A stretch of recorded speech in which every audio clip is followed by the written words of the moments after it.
રાષ્ટ્રીય શિક્ષણ નીતિ પર પરામર્શ અંગેના વિશેષ કાર્યક્રમ ઉઘડતી દિશાઓમાં ફરી એકવાર આપનું સ્વાગત છે। આજનો ચર્ચાનો વિષય છે સાકલ્યવાદી અને બહુવિદ્યાશાખાકીય શિક્ષણને પ્રાધાન્ય। અને વિશદ ચર્ચા માટે આપણી સાથે ઉપસ્થિત છે પ્રોફેસર ચેતન ત્રિવેદી, માન્ય કુલપતિ શ્રી ભક્ત કવિ નરસિંહ મહેતા યુનિવર્સિટી। સાહેબ, ખૂબ ખૂબ સ્વાગત છે, આપ અમારી સાથે જોડાયા છો। જે વિષય છે હોલિસ્ટિક અને મલ્ટીડિસિપ્લિનરી એજ્યુકેશન, અને એને આ રાષ્ટ્રીય શિક્ષણ નીતિમાં ખાસ પ્રાધાન્ય આપવામાં આવ્યું છે, શું કારણ હોઈ શકે? જી, હવે આપણે જ્યારે રાષ્ટ્રીય શિક્ષણ નીતિની વાત કરવા આ પ્લેટફોર્મ દૂરદર્શનના માધ્યમથી ભેગા થયા છીએ ત્યારે આઈઆઈટી દ્વારા, તો ખાસ કરીને આ શિક્ષણ નીતિમાં થોડી બ્રીફ હું તમને પાછળની વાત કરું। 1968, 1986 અને 2020 આમ ત્રીજી વખત આ શિક્ષણ નીતિમાં પરિવર્તનો આવ્યા છે। જ્યારે આ નવી શિક્ષણ નીતિ છે એનું મુખ્ય બિંદુ છે એ ભારતીય બાબતો, કે આપણું જે પુરાતન ભારતમાં જે આપણું બેસ્ટ હતું, આપણી જે પેટન્ટ હતી એને રિવાઇવ કરવાનો એક વિષય છે। હું તમને સહેજે આપણે જે આજે તમે મને બહુ સાકલ્યવાદી કે મલ્ટીડિસિપ્લિનરી કે હોલિસ્ટિક વાત કરી છે, તો એ સંદર્ભે કહું કે પુરાતન ભારતની શિક્ષણ પદ્ધતિ તમે જુઓ તો ગુરુ શિષ્ય પરંપરા હતી। તમને યાદ હશે, ભગવાન શ્રી કૃષ્ણ અને સુદામા એક આશ્રમમાં ભણવા જતા હતા, સાથે ભણતા હતા, ઓરલ ટ્રેડિશનથી શિક્ષણ મેળવતા હતા, સાથે સાથે લાકડા કાપવા પણ જવાનો ઉલ્લેખ આપણે કોઈને કોઈ જગ્યાએ તમે વાંચ્યો હશે। તો આ બધું વસ્તુ એવું સૂચવે છે કે બાળકનો સર્વાંગી વિકાસ પુરાતન ભારતથી થતો હતો। ત્યાર પછી મધ્યકાળમાં તમે આવો છો તો આપણી પાસે best universities of the world છે, નાલંદા, તક્ષશિલા, વલ્લભી, કે ત્યાં બાળક જાય અને અમુક વર્ષો સુધી અભ્યાસ કરી અને જ્યારે બહાર આવે છે ત્યારે એ એક સંપૂર્ણ નાગરિક, એક સર્વાંગી વિકાસ સાથે એના વ્યક્તિ તરીકે બહાર આવે છે। તો એમના વ્યક્તિત્વ નિર્માણના તમામ પાસાઓ, એ માત્ર શિક્ષણ એટલે એક ભણતર, એનો સિલેબસ, એનો કરિક્યુલમ, પ્રવેશ પરીક્ષા અને પરિણામ, આ માળખામાંથી બહાર નીકળવા માટેનો પ્રથમ એકમ છે। એના ભાગરૂપે આ મલ્ટીડિસિપ્લિનરી અને હોલિસ્ટિક એપ્રોચ દેખાય છે। ખાસ કરીને આપણે જે વાત કરીએ એ પ્રમાણે કે શાળા કક્ષાએથી જ પ્રેપરેટરી અને જ્યારે મિડલ લેવલ ઉપર, મિડલ સ્ટેજ પર આવીએ ત્યારથી જ ધીરે ધીરે જે શરૂઆતમાં એવું ફોકસ થયું છે કે લખતા વાંચતા અને ગણતા આવડે, અને પછી ધીરે ધીરે બાળકને આર્ટ તરફ, મલ્ટીડિસિપ્લિનરી તરફ લઈ જવામાં આવે છે। એટલે પાયેથી જ હોલિસ્ટિક અને મલ્ટીડિસિપ્લિનરી એજ્યુકેશનની શરૂઆત છે। આપ એને કેવી રીતે મૂલવો છો? તમે નવી શિક્ષણ નીતિમાં જોયું હશે તો 5, 3, 3, 4 આખું તબક્કા વાઇઝ એને વેચવામાં આવ્યું છે। અને બાળકને પાયાથી, આપણે અત્યારની પેટર્ન કેવી છે કે એમને કોખણપટ્ટી કરાવવામાં આવે છે। બાળક બહુ સરસ કાલી ભાષામાં અમુક વસ્તુ બોલી જાય, રાઇમ્સ બોલે એટલે માતા પિતા રાજી થાય। હવે જ્ઞાન છે એ કોગ્નેટિવ વેલ્યુઝ છે, એ જ્ઞાન અનુભવ અને અનુભૂતિજન્ય હોય તો એ જ્ઞાન પરમેનન્ટ હોય છે અને એ એના જીવનમાં વણાતું હોય છે। એટલે જ્ઞાનની જ્યારે આપણે વાત કરીએ છીએ તો જ્ઞાન માત્ર પુસ્તકમાં હોય એને જ્ઞાન કહેવાતું નથી। તો આમાં તમે માર્ક કરશો તો પૂર્વ પ્રાથમિક વિભાગથી અલગ અલગ સ્ટેજ ઉપર બાળકને માત્ર અભ્યાસક્રમની સાથે સાથે આજુબાજુ બનતી ઘટનાઓ, આજુબાજુ બનતા વિષયોનો પણ એનું ફોકસ થાય। અને ખાસ કરીને શિક્ષણ છે એ ખાસ શિક્ષણના નાના તબક્કામાં સીમિત ન કરતા એને કેળવણી સુધી લઈ જઈએ। બાળકમાં કેળવણી થાય એ વધુ જરૂરી છે, અને કેળવણી છે એ હેન્ડ્સ ઓન એક્સપેરિમેન્ટ, એ પોતે જ્યાં સુધી કોઈ કામ નહીં કરે તો ત્યારે થશે। તો આ તમે જે પ્રશ્ન કર્યો બહુ સારો છે કે અલગ અલગ સ્ટેજ ઉપર બાળકની જરૂરિયાતો મુજબ, કે શરૂઆતમાં હું તમને વાત કરું, આપણી પ્રાચીન ભારતની પરંપરામાં જ્યારે બહુ આટલું બધું અસ્તિત્વ નહોતું ભાષાનું કે લેખનીનું, કે કોમ્પ્યુટર નહોતા, કે કોઈ ડિવાઇસ નહોતી, કે ડેટા સ્ટોરેજ નહોતો, કે ક્લાઉડ્સ નહોતા, ત્યારે આટલા બધા વેદ અને ઉપનિષદ ઓરલ ટ્રેડિશનથી સચવાતા હતા। ગુરુ છે એ પાઠ કરાવે સવારમાં ઉઠી અને શિષ્ય સુધી જાય, શિષ્ય એના નીચે, એમ વર્ષો સુધી। આજે પણ એવા ઘણા લોકોને હું ઓળખું છું કે જેને વેદ, ઉપનિષદ, પુરાણ બધું એકદમ કંઠસ્થ હોય। જે આ કંઠસ્થ થવાની પ્રક્રિયા છે એ સંગીતબદ્ધ હોય છે, એટલે સંગીતના માધ્યમથી એ શિક્ષણ મેળવે છે, સાથે સાથે નૃત્યથી શિક્ષણ મેળવે છે। એવી રીતે તમે વાત કરો કે બાળક નાનપણથી એની આજુબાજુમાં વધતી કે સુથારી કામ છે, લુહારી કામ છે, પેઇન્ટિંગ છે, તો એ પેઇન્ટિંગ એક વિષય તરીકે બાળકને ડ્રોઈંગ બુકની અંદર ડ્રોઈંગ કરવું હોય નહીં, પેઇન્ટિંગ શું છે, શા માટે પેઇન્ટિંગ છે, પેઇન્ટિંગ કરવાથી શું ફાયદો થાય, એ વસ્તુ ખરા અર્થમાં સમજતો થાય। પેઇન્ટિંગ એટલે ચિત્રનો વિષય નહીં, પણ એ જીવન સાથે જણાયેલી વાત છે। સંગીત છે એ માત્ર ગાયન નથી, પણ એ જીવનનું સંગીત છે, એ સમજતો થાય। એટલે એના ભણતરમાં એ આ બધા વિષયો માત્ર એક અભ્યાસક્રમનો વિષય ને પીરિયડ નંબર 3 કે પીરિયડ નંબર 4 છે એમ નહીં, એ વોકેશનલી એની સાથે જોડાતો થાય, એને સમજતો થાય. એટલે આ અલ્ટિમેટલી એને જે હોલિસ્ટિક આપણે સર્વાંગી વિકાસની વાત કરીએ છીએ કે ઘણીવાર આપણે એવું જોયું છે, ભણેલા ગણેલા લોકો હોય, આપણે એક અમારે તો કાઠિયાવાડમાં કહેવત પણ છે, ભણ્યો પણ ગણ્યો નહીં એમ. એટલે ભણવું અને ગણવું આ બહુ મહત્ત્વની વસ્તુ હોય છે. તમારી પાસે having degrees is one thing, માત્ર ડિગ્રી ધારક હોવું એ પર્યાપ્ત નથી. આપણે તમે પ્રાચીન ભારતમાં જશો તો ક્યારેય અનએમ્પ્લોયબિલિટીના પ્રશ્નો ક્યારેય ભારતમાં નથી આવ્યા. મેકોલેએ પણ પોતાની મિનિટ્સમાં નોંધ્યું છે, ભારતની અંદર ક્યારેય બેરોજગારી હતી જ નહીં, કારણ કે ભારત છે કૌશલ્યવાદી દેશ હતો. અને જ્યારે તમારી પાસે પોતાના કૌશલ્ય હોય, 21મી સદી સ્કિલ્સની સદી છે, તો તમારે પોતાની સ્કિલ્સ હોય છે, ત્યારે આની શરૂઆત પ્રાથમિક કક્ષાએથી બાળક માત્ર અભ્યાસક્રમમાં ભણે, પાકું કરે, પરીક્ષા આપે અને પરીક્ષા આપીને ખૂબ આનંદિત થાય અને આગળ શું ભણે એ ભૂલી જાય. પછી નવા વર્ષે નવો વાત અને નવો અભ્યાસક્રમ. તો અભ્યાસક્રમનું સંકલન છે અને એક લાઈફ લોંગ લર્નિંગની પ્રક્રિયા છે એ આ નવી શિક્ષણ નીતિમાં પ્રતિપાદિત થઈ રહી છે. આપણે બહુ સરસ વાત કરી કે 21મી સદી એ કૌશલ્યની સદી છે. કૌશલ્ય વિકાસ માટે આ રાષ્ટ્રીય શિક્ષણ નીતિ કેટલા અંશે આવનારા ભવિષ્યમાં ઉપયોગી થઈ પડે એવું આપને લાગે છે? હવે 21મી સદી આખી કૌશલ્યની સદી છે, એ વાત તો બહુ મહત્વની છે. આપણા માનનીય વડાપ્રધાનશ્રીએ પણ આ વાત વારંવાર મૂકી છે. અને આ કોઈ પણ ડિગ્રી ધારક છે એ માત્ર સે ફોર એક્ઝામ્પલ BA હોય કે BCom હોય કે BSc હોય કે MSc હોય કે BBA હોય કે MBA હોય, એનું પુસ્તકીય જ્ઞાન છે એ જ્યાં સુધી સમાજમાં જઈ અને એ લોકોને ઉપયોગી નહીં થાય ત્યાં સુધી જ્ઞાનનો કોઈ ઉપયોગ નથી. હું તમને એક સિમ્પલ ઉદાહરણ આપવા માંગીશ કે IITમાં ભણેલો બહુ જબરજસ્ત મોટો એન્જિનિયર છે, સિવિલ એન્જિનિયર. હવે જ્યારે કન્સ્ટ્રક્શનનું કામ થતું હશે ત્યારે એણે પોતાની વાત કોની સાથે કરવાની છે? નાના વર્ગ સાથે, કાળિયા કે દાડિયા સાથે કરવાની છે. એ લોકોની સ્કિલને બહાર લાવવાની છે. પોતાની સ્કિલ ગમે એટલી હશે પણ અલ્ટિમેટ કામ કરવા વાળા લોકો એ છે.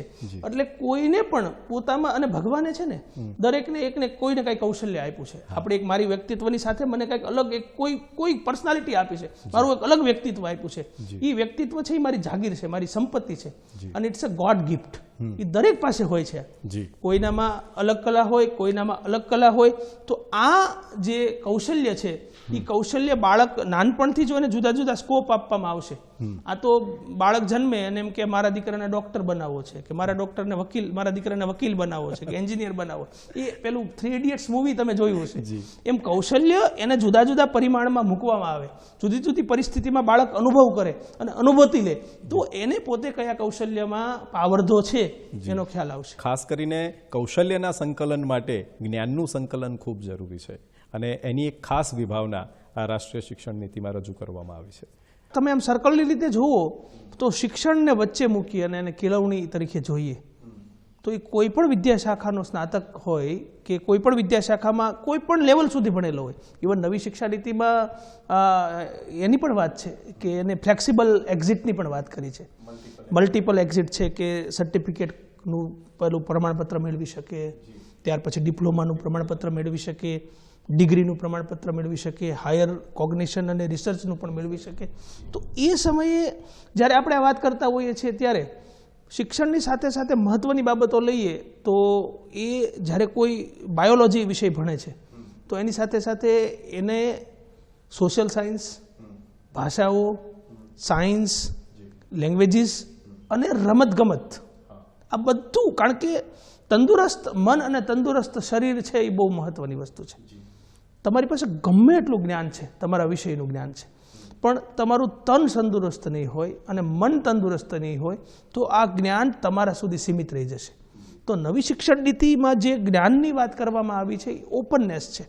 એવું જ્ઞાન છે કે જે જ્ઞાન સમાજમાં જઈ અને રિલેવન્સ, કે તમે કોઈ સાથે જ્યારે કામ કરો છો અથવા તમારી સાથે કોઈ કામ કરે છે, એક માનવી અભિગમ, તમે ગમે તે હો પણ એ સાથે જો તમે ઉત્તમ મનુષ્ય છો તો ઉત્તમ મનુષ્ય બનવા માટે આ બધી જ કળા, હું વાત કરું, હું આજે સવારે જ વાંચતો હતો એક જગ્યાએ કે કાદંબરી બાણ ભટ્ટે લખ્યું, એ વર્ષો પહેલાં લખાયેલી કાદંબરીમાં 64 કળાઓનો ઉલ્લેખ છે.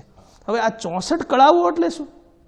કે 64 પ્રકારના વિવિધ વિદ્વત્તાની વાત છે એમાં, કે પૂર્ણ પુરુષ કોને કહેવાય, તો પૂર્ણ વ્યક્તિત્વ છે એમાં 64 પ્રકારની કળાઓ હોવી જોઈએ. એને સાયન્સનું પણ નોલેજ હોય, મેથેમેટિક્સનું પણ નોલેજ હોય, ભાષા હોય, કવિતા પણ કરતો હોય, સંગીતનું પણ જ્ઞાન ધરાવતો હોય, વાંસળી પણ વગાડી શકતો હોય, રમતવીર પણ હોય, તરવૈયો પણ હોય. આમ 32 લક્ષણના પુરુષની વિભાવના પણ આપણા શાસ્ત્રોમાં છે. તો કદાચ એ ડિટો ઇમિથ છે, એ મિથોલોજીકલ બાબત છે, પણ આજના 21મી સદીના કૌશલ્યવાદી સમયમાં એ બાબતોને જ્યારે આપણે કહીએ કે વચ્ચે એક વાત હતી કે જેક ઓફ ઓલ, આપણે જેક ઓફ ઓલની ઇમિટેશન નથી કરવું, પણ તમને દરેક બાબતોમાં તમારું બાળક જ્યારે, આપણું બાળક જ્યારે બહાર નીકળે છે, ભણી અને ભણતર મેળવે છે, ડિગ્રી ધારક બને છે, કોઈ યુનિવર્સિટીમાંથી એને જ્યારે કોઈ ઉપાધિ મળે છે, તો એ ઉપાધિ ન બનવી જોઈએ, કારણ કે ઘણીવાર ઉપાધિ બનતી હોય છે, પરંતુ એ બાળક ખરા અર્થમાં આપણે વ્હાઇટ કોલર જોબનો એક ક્રેઝ છે. હવે એ સરકાર કેટલા લોકોને આપી શકશે? તમે આત્મનિર્ભર ભારતની સંકલ્પના શરૂ થવાનો સમય શરૂ થઈ ગયો છે. તો જ્યારે આપણે આત્મનિર્ભર ભારતની વાત કરીએ છીએ ત્યારે દરેક વ્યક્તિને 21મી સદીની જે ન્યૂ સ્કિલ્સ છે, ક્રિટિકલ થિંકિંગ છે, પછી કોમ્યુનિકેશન સ્કિલ્સ છે, આ બધી વસ્તુઓ જો ભેગી થશે તો ઓટોમેટિક એને આ સંકલન અને ઇન્ટિગ્રેશન થશે. એટલે માત્ર હું સાયન્સ ભણું છું તો હું સાયન્સ સુધી સીમિત રહું, સાયન્સ જ મારો વિષય છે, આ મારો એરિયા છે, એ એરિયા સીમિત કરવાથી આમાં ઇન્ટિગ્રેશનની વાત છે. એટલે ઘણા ખરા અંશે હું તમને 1-2 ઉદાહરણ નાના આપું કે સંગીત છે એ 3જા ધોરણથી કે 2જા ધોરણથી આપણે સંગીત શીખવાડીએ છીએ. સારે ગમ પધ નિસા, સંગીતમાં પણ એક સૂર છે, એ તમે સૂરને ફિઝિક્સ સાથે જોડી શકો છો. તબલા વાદન છે તો એમાં તમે જાણો છો તોડા ટુકડા આવતું હશે, તો એ તોડા ટુકડા ગણતરી ઉપર ચાલે છે, એ ગણતરીને તમે મેથેમેટિક્સ સાથે જોડી શકો છો. તો આપણે ગુજરાતી ભાષાના છંદ છે એમાં લઘુગુરુ આવે છે, એ લઘુગુરુના છંદમાં પણ ગણિત છે. એટલે આપણી એક પણ જ્ઞાનની વિભાવના સ્વાયત્ત નથી, બધા એકબીજા સાથે જોડાયેલા છે, એટલા માટે ડિપેન્ડન્ટ છે, મલ્ટીડિસિપ્લિનરી છે. માત્ર જોવાનો એપ્રોચ બદલવાનો છે. એટલે કોઈ છે સ્પોર્ટ્સ છે, કોઈ રમત રમે છે, તો રમત રમતી વખતે એનામાં એક લીડરશિપના ગુણો આવે છે, ટીમવર્કના ગુણો આવે છે, જે MBAના ક્લાસમાં PPT મારફતે કેસ સ્ટડી કરાવવામાં આવે છે. આપણે આજે જે પદ્ધતિ છે એને કેસ સ્ટડી આપે છે. હવે આ કેસ સ્ટડી ગ્રાઉન્ડ ઉપર જ થતી હોય છે. ફૂટબોલ રમતા હોય છે કે કોઈ આપણે કબડ્ડી રમત રમતા હોય છે ત્યારે કયા વ્યક્તિએ પગ પકડવાનો છે એ આંખના ઈશારાથી સમજાતું હોય છે. તો એ જે જ્ઞાન મળે છે એ રમતગમત થકી જ્ઞાન મળે છે. એ રમતગમત થકી મળેલું જ્ઞાન એમના વિષયને સમજવામાં, એમના વિષયને સમજાવવામાં મારે મુખ્ય વાત આજે એ પણ કરવી છે કે આપણે ભારત એક એમાં દરેક જગ્યાએ લોકલ વસ્તુ છે, એ લોકલની એક બહુ મહત્વતા અને મહત્વતા છે. એ લોકલને વોકલ બનાવવાનું છે અને વોકલને ગ્લોબલ બનાવવાનું છે. એ લોકલ ટુ વોકલ અને વોકલ ટુ ગ્લોબલ આ લઈ જવા માટે આ નવી શિક્ષણ નીતિ છે એ ઘણા ખરા અર્થે જો એને યોગ્ય સ્વરૂપે એ જે રીતે નીતિ બનાવવામાં આવી છે એ રીતે એનું અમલીકરણ પણ થવું જરૂરી છે. સાથે સાથે નીતિ બની એ નીતિને ખરા અર્થમાં, ખરા રૂપમાં, કારણ કે હજી એક ઢાંચો, પરિરૂપ તૈયાર થયું છે. આ પરિરૂપને આધારે 2035 સુધીમાં આપણે જ્યારે GER આપણો રેશિયો વધારવાની વાત કરીએ છીએ ત્યારે તો આ બધી બાબતો સાથે માત્ર એડમિશન કર્યા, પ્રવેશ આપ્યા, ભણાવ્યું, પરીક્ષા લીધી અને પરિણામ આપી દીધા એ બાબતમાંથી એટલા માટે કંઈક તમે વાંચ્યું હશે, તમને ખ્યાલમાં પણ હશે કે આપણો જે કરિક્યુલમ અને કન્ટેન્ટ છે એને થોડું મિનિમાઇઝ કરવાની પણ વાત છે કે આપણે ઘણું બધું ભણી લેવાની જરૂર નથી, પણ તમે જે ભણો છો એને સમગ્રલક્ષી ભણો. બાળક મનગમતું ભણી શકે છે. 10મા ધોરણ સુધી તો આપણા ત્યાં કોઈ સ્ટ્રીમ છે નહીં, પણ 10માથી આગળ અત્યારે બાળક સ્ટ્રીમ પસંદ કરતું હોય છે. હવે જ્યારે મલ્ટી ડિસિપ્લિનરી એજ્યુકેશનની વાત આવશે ત્યારે 10મા પછી બાળકે કેવી રીતે સ્ટ્રીમ પસંદ કરવી, અથવા તો આવું સ્ટ્રીમનું કોઈ માળખું જ નહીં હોય, એ પ્રશ્ન દરેક પેરેન્ટ્સને થાય છે. શું આની આખી વિભાવના છે? સરસ પ્રશ્ન છે તમારો. આ સ્ટ્રીમ પસંદગીની વાત છે કદાચ 10મા પછી ન પણ આવે, પણ 12મા ધોરણ, 11મા ધોરણ સુધીનો અભ્યાસ પૂરો થાય અને પછી જ્યારે હાયર એજ્યુકેશન શરૂ થાય એ સમયે ચોક્કસ પ્રમાણે હું એવું માનું છું કોઈ સ્ટ્રીમ તો હશે, કારણ કે હાલમાં પણ CBCS પેટર્ન આપણે ત્યાં યુનિવર્સિટીઓમાં ચાલે છે. એમાં કોર અને ઇલેક્ટિવ્સ એવા 2 ભાગમાં શિક્ષણ વેચાયેલું છે. માની લો કે હું ભાષા ભણું છું તો ભાષા એ મારા કોર વિષયો હોય, હું સાયન્સ ભણું છું તો સાયન્સ મારા કોર વિષયો હોય, સાથે ઇલેક્ટિવ્સ છે કે મલ્ટીડિસિપ્લિનરી છે, એ જે ઓપ્શન્સ અપાતા હશે એ ઓપ્શન્સ વધશે. હાલમાં અમે 5 કે 7 ઓપ્શન આપીએ છીએ એને બદલે 70-80 ઓપ્શન હોઈ શકે. એટલે હું ચોક્કસપણે માનું છું કે કદાચ કોઈ ફેકલ્ટી નક્કી કરવી પડે. કોઈ પણ સ્નાતકને જ્યારે તમે ડિગ્રી આપો છો ત્યારે એમને કઈ ડિગ્રીનો સ્નાતક છે એ નક્કી કરવું ખૂબ જરૂરી છે. કારણ કે સાયન્સ ગ્રેજ્યુએટ છે, હ્યુમેનિટીઝનો ગ્રેજ્યુએટ છે, કે એ દિશામાં જરૂરી છે. પરંતુ સાથે સાથે એડોન ટાઈપની વસ્તુ બનશે કે હું એક શિક્ષક છું, સાથે મને સંગીત પણ આવડે છે, સાથે મને નૃત્ય પણ આવડે છે, સાથે મને થોડું ટેકનોલોજીનું પણ જ્ઞાન ધરાવું છું, તો એ શિક્ષક હોવા ઉપરાંત મારું એડોન છે.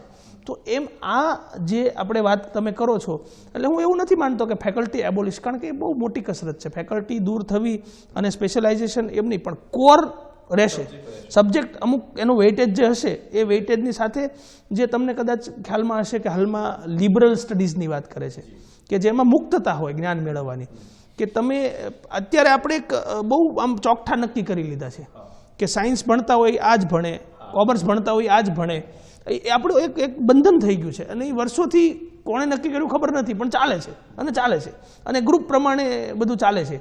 તો આ ગ્રુપિંગ્સ છે એનું રીગ્રુપિંગ થશે, પરંતુ એને જે મુખ્ય વિષય હશે એ એનો મુખ્ય રહેશે કે મારી આઈડેન્ટિટી છે, હું પ્રોફેસર છું, તો એ મારી મુખ્ય આઈડેન્ટિટી થઈ. એની સાથે મારા બીજા જે આયામ હશે એને જોડાતા જશે. એટલે બહુ વિષયક અને બહુ વિધેયક બાબતો જોડાશે, મલ્ટીડિસિપ્લિનરી પણ થશે, પણ ઇલેક્ટિવ સ્વરૂપમાં આવશે, મલ્ટીડિસિપ્લિનરી સ્વરૂપમાં આવશે, ઇન્ટરડિસિપ્લિનરી સ્વરૂપમાં આવશે. અને કદાચ એવું પણ બનશે કે જે આપણે ટીમ વર્કનો કોન્સેપ્ટ છે, એ ભાવના છે કે હું મારો વિષય છે એ તમારી સાથે શેર કરું, તમે તમારો વિષય મારી સાથે શેર કરો, આપણે એકબીજાના હરીફ ન બનતા એકબીજાના પૂરક બનીએ. અને જે કોલેબોરેટિવ રિસર્ચની જે વિભાવના છે એ સાથે મળી અને સંકલનથી કામગીરી થશે.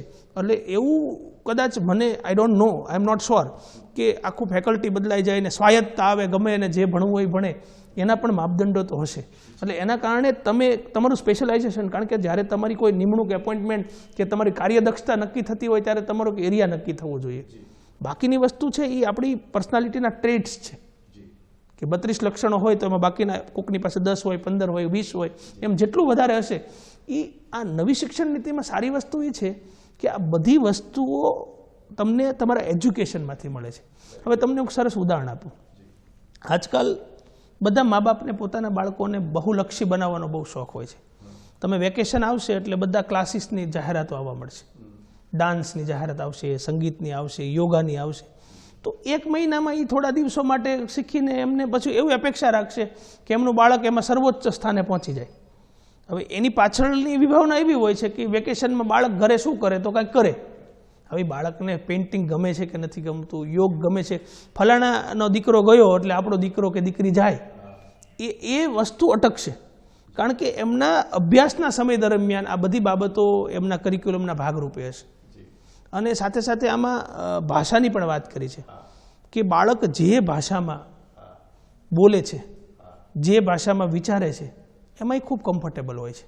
પ્રાઇમરી લેવલથી જ બાળક સમજી શકે એ ભાષામાં એને શિક્ષણ આપવું, માધ્યમ કોઈ પણ હોઈ શકે, એમાં એવી રિજિડિટી નથી રાખી ખરેખર જો આપણે સમજીએ તો. અને બીજું જે 3 લેંગ્વેજ ફોર્મ્યુલા છે એમાં એવું છે કે એક મેઇન લેંગ્વેજ અને 2 સબસિડરી લેંગ્વેજ, જેમાં એક લોકલ ભાષા પણ શીખવાની છે અને એક ફોરેનની ભાષા પણ શીખવાની છે. ઘણું બધું બહુવિધ આયામો છે. આપણે ચર્ચાને આગળ લઈ જઈએ અને ઉચ્ચ શિક્ષણ તરફ લઈ જઈએ તો આઈઆઈએમ અને આઈઆઈટીની તર્જ ઉપર હવે મેરુની સ્થાપના થવાની છે. તો બેસિકલી આ મેરુ શું હશે અને કેવી રીતે એ કાર્યરત થશે? હવે આમાં એકદમ ખુલ્લું આપ્યું છે નીચેના લેવલ સુધી, પણ પછી બધું ખુલ્લું નથી રાખવાની વાત. એ આગળ જતાં એને એકદમ ચોક્કસ ફોકસ પણ કરવાની વાત છે. મેરુ કોન્સેપ્ટ છે મલ્ટીડિસિપ્લિનરી એજ્યુકેશનલ રિસર્ચ યુનિવર્સિટીઝ, કે તમે જે વિષયમાં તમે એક પ્રાથમિક લેવલના તબક્કા પૂરા કર્યા પછી, માધ્યમિક લેવલના તબક્કા પૂરા કર્યા પછી, એમફિલનો અભ્યાસક્રમ હવે નથી, ગ્રેજ્યુએશન પૂરું કર્યા પછી એક સ્પેશિયલાઇઝ્ડ યુનિવર્સિટી હશે. કે દાખલા તરીકે ફોરેન્સિક યુનિવર્સિટી છે ગુજરાતમાં, તો ફોરેન્સિક યુનિવર્સિટીમાં અભ્યાસ કરતા વિદ્યાર્થીઓ સાયબર સિક્યોરિટી, કેમિકલ એનાલિસિસ, એનું હાયર લેવલનું નવું રિસર્ચ શોધ્યા કરે છે. અને એ યુનિવર્સિટી મુખ્યતઃ યુનિવર્સિટીનું મુખ્ય કામ હોય છે કે સમાજમાં આવતા પ્રશ્નોનું નિરાકરણ શોધવાનું. હાલમાં આપણે બધા કોવિડ-19 કોરોનાથી ગ્રસ્ત છીએ. હવે આમાં સોશિયલ ડિસ્ટન્સિંગ, હાથ ધોવા, આ બધું આપણે કરવું જોઈએ ને કરીએ છીએ, પણ એનું અલ્ટિમેટ સોલ્યુશન બધાના મુખ્ય એક જ વસ્તુ છે કે એની વેક્સિન એટલે કે રસી શોધાવી જોઈએ. તો આ મુખ્યતઃ કામ યુનિવર્સિટીઝનું છે, સંશોધન. અને તો આવી જે મલ્ટીડિસિપ્લિનરી યુનિવર્સિટી હશે કે સમાજમાં, દાખલા તરીકે આપણે કોવિડને ધ્યાનમાં લઈને આ વસ્તુ સમજવાનો પ્રયત્ન કરીએ કે આ રોગનું સંક્રમણ કેમ થાય છે, ક્યાં ચાલે છે, કઈ રીતે થાય છે, એનું ડેટા એનાલિસિસ કરવા માટે મલ્ટીડિસિપ્લિન બધાની જરૂર પડશે. માત્ર ડૉક્ટર્સથી કામ નહીં થાય. આ બધા લોકો ભેગા મળી એના ફીડબેકના આધારે જ્યારે કેમિકલ ટેસ્ટિંગ થશે ત્યારે કેમિકલ એન્જિનિયરની પણ જરૂર પડશે. અને આનું પ્રોડક્ટ બનાવવા માટે, એ પ્રોડક્ટના ડિસ્પ્લે માટે આર્ટવાળા માણસની પણ જરૂર પડશે. એટલે આવી યુનિવર્સિટી બનશે, એમાં પેકેજ એઝ અ હોલ કે બધી વસ્તુઓ એની સાથે સાથે થતી રહેશે. અને આ કોન્સેપ્ટ સામાન્યતઃ હાલમાં આપણે ત્યાં નથી. આપણે ત્યાં એવું હોય કે ભાઈ આ કામ આ જ કરે, એને બદલે થોડુંક વિશાળતા આવશે. એની સાથે સાથે નવી નવી બાબતો પણ જોડાતી જશે. અને એક મુદ્દો ખાસ મારાથી છૂટી ગયો હતો કે જ્યારે તમે જ્ઞાનના સંકલનની વાત કરી ત્યારે એક મુદ્દો જે ભણતરને લક્ષીને છે, સ્ટેમ, એ બહુ મહત્વનું સંકલન. જી, તમે નવી શિક્ષણ નીતિ જોયું હશે તો એમાં સ્ટેમ એબ્રિવેશન હું થોડા 2-4 એટલે કરીએ કે એનાથી ક્લિયર થઈએ. આપણે આ આગળની વાત સાથે જ જોડાશે. આ સ્ટેમનું full form S for science, T for technology, E for engineering and M for mathematics. આ 4 વિભાવનાઓને સાથે આર્ટ અને હ્યુમેનિટીઝને જોડવાની છે. આ 4 પાયા છે. આ 4 પાયાને એક સાથે જોડવાના અને સાથે આર્ટ અને હ્યુમેનિટીઝને પણ જોડવાની. હવે ખાસ કરીને નવી શિક્ષણ નીતિની જે વાત છે ને, એમાં માનવી અભિગમો અને માનવ મૂલ્યોની વાત કરી છે કે કોઈ આઈટી એન્જિનિયર ભણી અને આઈટીમાં સર્વોચ્ચ લેવલનું જ્ઞાન મેળવી અને બોમ્બ બનાવતા શીખે, અને બોમ્બ બનાવી અને બ્લાસ્ટ કરી અને લાખો લોકોના જીવનને નુકસાન કરે. આ પણ જ્ઞાન જ હતું અને જ્ઞાનનો ઉપયોગ જ હતો. અને બીજો એક વ્યક્તિ છે, એ આ જ આઈટી એન્જિનિયરિંગ કરી અને એક સોલ્યુશન આપે કે સાયબર હેકિંગ થતું હોય છે, તો એથિકલ હેકિંગ પણ આજે કેમ, કોણ કરે છે, શું કરે છે, બેન્કિંગ સિક્યુરિટીઝ છે, આ પણ આઈટીનો ઉપયોગ જ છે. તો જ્યારે તમે આ આર્ટ અને હ્યુમેનિટીઝની વાત કરીએ છીએ ત્યારે એ સાયન્સ હોય, ટેકનોલોજી હોય, એન્જિનિયરિંગ હોય કે મેથેમેટિક્સ હોય, આ ચારેય એકબીજાના પૂરક છે. એ ચારેય સ્વાયત્ત નથી. અને 4 ભેગા મળી સાથે આર્ટ અને હ્યુમેનિટીનું મિશ્રણ એમાં થવું જરૂરી છે. તો આ વસ્તુ થવાથી નવી શિક્ષણ નીતિમાં આનો પણ એક સ્કોપ રાખવામાં આવ્યો છે. એટલે માનવીય અભિગમ હશે તો જે મળેલું શિક્ષણ છે એ સારા રસ્તે વપરાશે અને એનો સદુપયોગ થશે. હવે એવો પ્રશ્ન થાય કે ચર્ચાના અંતમાં કે આ જે નીતિ છે એમાં જ્યારે મલ્ટીડિસિપ્લિનરી અને હોલિસ્ટિક એજ્યુકેશન ઉપર ભાર મૂકવામાં આવ્યો છે, વિદ્યાર્થીઓના ચારિત્ર ઘડતરમાં આપ કેવી રીતે મૂલવી રહ્યા છો? હું આખું આ નવી શિક્ષણ નીતિને ચારિત્રના દૃષ્ટિકોણથી જ જોઉં છું કે ઉત્તમ ચરિત્રવાન વ્યક્તિ હશે ને તો એ ગમે ક્ષેત્રમાં હશે એ એનું બેસ્ટ આઉટપુટ આપશે. એ ચરિત્રની વાત કરીએ છીએ એટલે માત્ર ચારિત્ર પૂરતી સીમિત નથી. એના કામ પ્રત્યેની નિષ્ઠા, એનો સ્વભાવ, એના સાથી કર્મચારીઓ સાથેનું વર્તન, એની કમિટમેન્ટ, એની સાથેની એથિકલ અને મોરલ વેલ્યુઝ, આ બધી વસ્તુ. એટલે નવી શિક્ષણ નીતિમાં તમે જો પ્રાથમિક કક્ષાથી ધ્યાનમાં એવું રાખવામાં આવ્યું છે કે બાળક સ્ટ્રેસમાં ન આવે, કારણ કે સ્ટ્રેસ અને ડિપ્રેશન છે ને એ નેગેટિવિટીને જન્મ આપે છે. મુક્તતાની વાત છે, સ્વાયત્તતા અને મુક્તતા છે ને, સ્વતંત્રતામાં શ્વાસ લેવો ને એ પણ મોટી વસ્તુ છે. આ 73-74 વર્ષ પછી આ નવી શિક્ષણ નીતિ આવી. ઘણા વર્ષોમાં આપણને કોકે આપેલા મોડ્યુલ્સ આપણે જોતા હતા. હવે પહેલી વખત આપણા મોડ્યુલ્સ આપણી પાસે હતા. શરૂઆતમાં આપણે જે વાતની શરૂઆત કરી કે ભારતીય શિક્ષણ અને પરંપરા ખૂબ સારી હતી. મેકોલેએ પણ પોતાની મિનિટ્સમાં નોંધ્યું છે કે આમનું શિક્ષણ પદ્ધતિ ઉત્તમ છે. તો આપણી જે શિક્ષણ પદ્ધતિ હતી ત્યારે કોઈ ક્લાઉડ્સ નહોતા, કોમ્પ્યુટર નહોતા, કશું નહોતું. ત્યારે કેટલું બધું જ્ઞાન ઓરલ ટ્રેડિશનથી આપણી પાસે સચવાયેલું હતું.